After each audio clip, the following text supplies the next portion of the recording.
and instructed me, you walk the hallway of the Kremlin, you do not turn your head left or right, do not raise your eyes up or down. Look at the neck of the officers in front of you.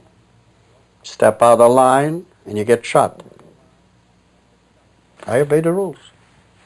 Khruschev knocked on the door in Stalin's study, opened up, and he said, Joseph Vissarionovich. This is how he would refer to Stalin. His name, his father's name. Я имею этот еврейчик. I have that little Jew boy. He says, заводите, bring him in. So he brought me in, and Stalin said to Khruschev, go back to the front. Not thank you, nothing. Just go back to the front. And Stalin had a long couch about this size, and he said, садись на диван, means sit down on the couch. So Stalin was at that end, and I went and sat down on this end. I was shivering. Everybody's afraid of him. So was I. He sat down on the other corner, and he said, ближний, closer. So I moved a little bit. Ближний. So I moved a little bit more. I was still afraid. Finally, he got himself up from his corner, moved over to the center, and he put his arm around me. I almost went through the couch. And he said to me, беспокойтесь, means don't be afraid. And he said, Khruschev tells me that your father was a rabbi. And I said, yes. Do you mind working in my place? I said, I'll be delighted. If I ask you to do something, would you do it? Of course. And then I gave him the title. You are a teacher, you are a leader, you're a God, you're everything. Without you, we wouldn't have a country. Without you, nothing will grow in our country. We worship you. Oh, he was delighted. I didn't forget what they taught us in public school. And I rattled it off. I didn't want to do it, but I had to. He said to me, if I ask you to go out and buy a cross and wear it around your neck, would you do it? I said, конечно, of course. That's a Gentile religious symbol. And I said, Tavarish Stalin, I am not going to go to church and pray. Neither will I take it home to my father's synagogue because we don't have a synagogue. Now this I gave him a needle, that he destroyed the synagogue. He also destroyed the churches. They used them as warehouses and chicken coops and whatnot. And he said to me, over there in the corner, there is a box. Open up the lid, and there's money in there.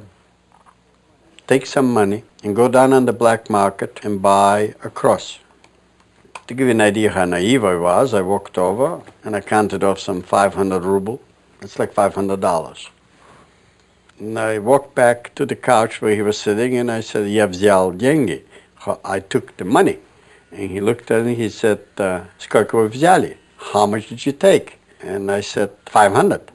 He says, you can't buy a cross on the black market at that price. Take 5,000 ruble.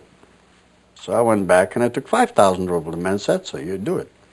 And I went out on the black market and I bought a gold chain and a gold cross. He gave me two reasons for asking me to wear the cross.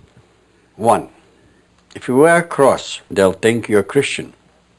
And there are some Russians, they still believe in that stupid God.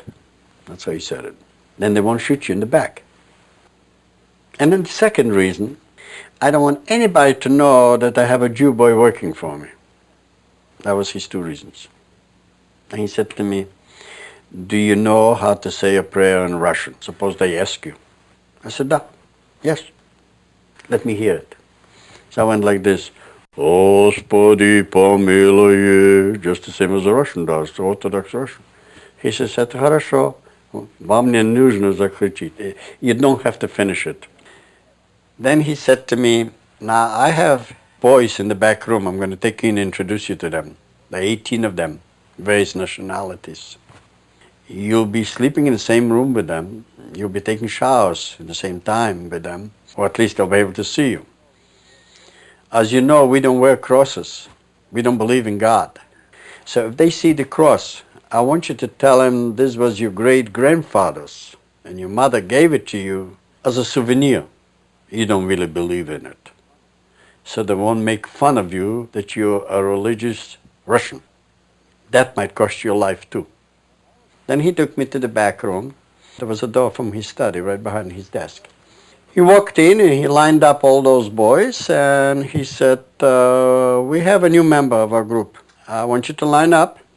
He'll walk down and shake hands with you and just give him your first name, no last names. And then there was another captain of the KGB who was in charge of that group, and we later became sort of partners, Sergei. And he said to Sergei, walk him down the line, introduce him to your comrades, and then both of you come back to my study. And he did. We shook hands. We came back to his study, and he asked us to sit down on the couch.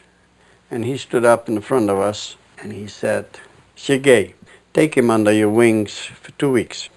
Teach him the do's and the don'ts. Show him around in the Kremlin, who he has to salute and who he doesn't have to salute, who he has to ask for permission where to go or not to go, and tell those people he's a member of our group. And he said, go with him. So I did. Sergei was one of those quiet people. He was 23 years old. I'm 18. He had experience. He was there for a few years.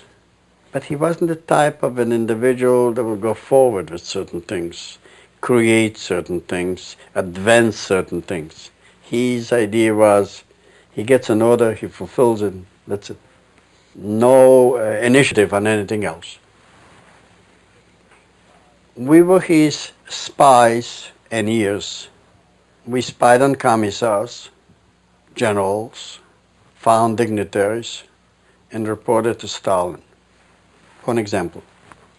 When Abel Herman and Winston Churchill came to the Kremlin to talk to Stalin how to divide Europe at the end of World War II, I used to go to the men's room and consult with one another what they're going to put on the table, a proposal, and they used to refer to Stalin as for Joe. What are we going to tell Joe? Well, we used to stand on the other side of the petition and listen what they decided they're going to do. Then one of us would run back to Stalin. It's usually because I spoke English good. Run back to Stalin and say, Joseph Stalin, and then I would repeat exactly what they said. And Stalin said, Хорошо, спасибо. It's okay, go away. Then Abel Herman and Winston Churchill would come in and they would sit on the opposite side of the table. Churchill had his own interpreter, Major Beish. Abel Herman had his own interpreter. At that time was Charles Boland. He later became ambassador to the Soviet Union. And Churchill would say, Joseph, and Stalin would go like this, Нет, no.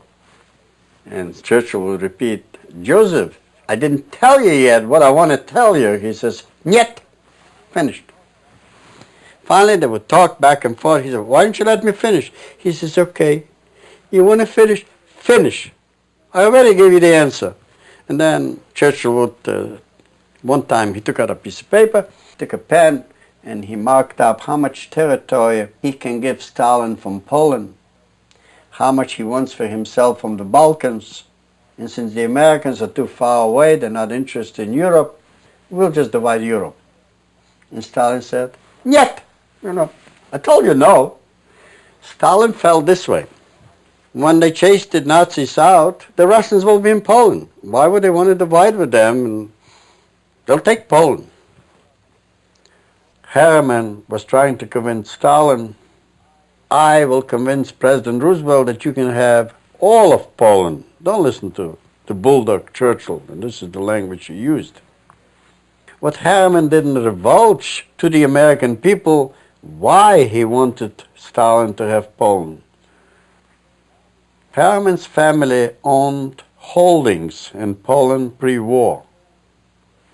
Coal mines, gas mines, and zinc mines. Herman wanted from Stalin a promise. If he convinces President Roosevelt that you can take over Poland, do whatever you want with it, just let me hold on to my holdings. It's my family. And Stalin said, Хорошо, okay.